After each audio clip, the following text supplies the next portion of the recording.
Un siècle d'absence, puis le retour à la maison. Pour le 66e anniversaire de son indépendance,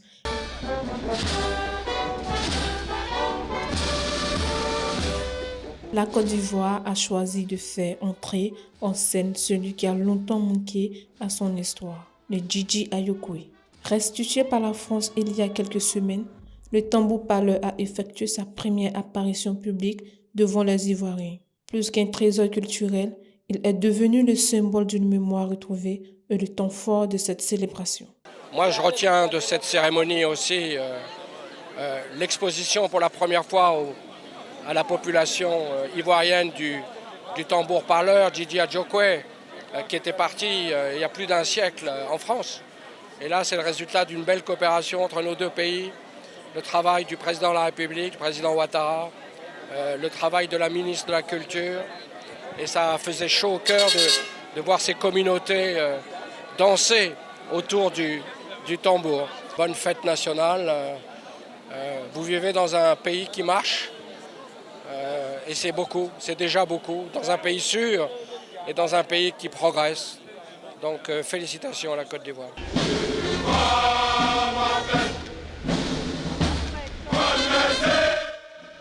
Au-delà de l'émotion, la Côte d'Ivoire a affiché ses ambitions. Pendant près de 3 heures, le défilé des forces de défense et de sécurité, des unités spécialisées et de leur équipement a illustré la montée en puissance militaire du pays.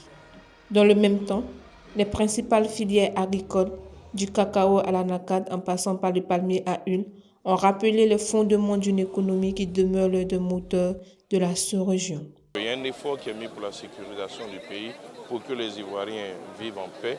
Et ce défilé militaire a permis donc de montrer un peu tout ce qui est déployé pour la sécurité dans le pays. Le succès populaire a été atteint, on l'a vu. Les populations sont sorties nombreuses. Il y en a même qui sont arrivés depuis la fin du concerto et donc qui ont quasiment dormi donc, sur la place. Et ça leur a permis de voir un peu la grandeur de leur pays, la puissance de leur pays. Cette célébration s'est également voulu un rendez-vous diplomatique.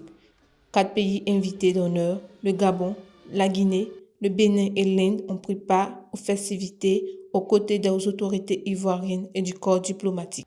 Des milliers de personnes ont convergé vers la place Figayo pour partager cette fête nationale marquée par la rencontre entre patrimoine retrouvé, coopération internationale et fierté nationale.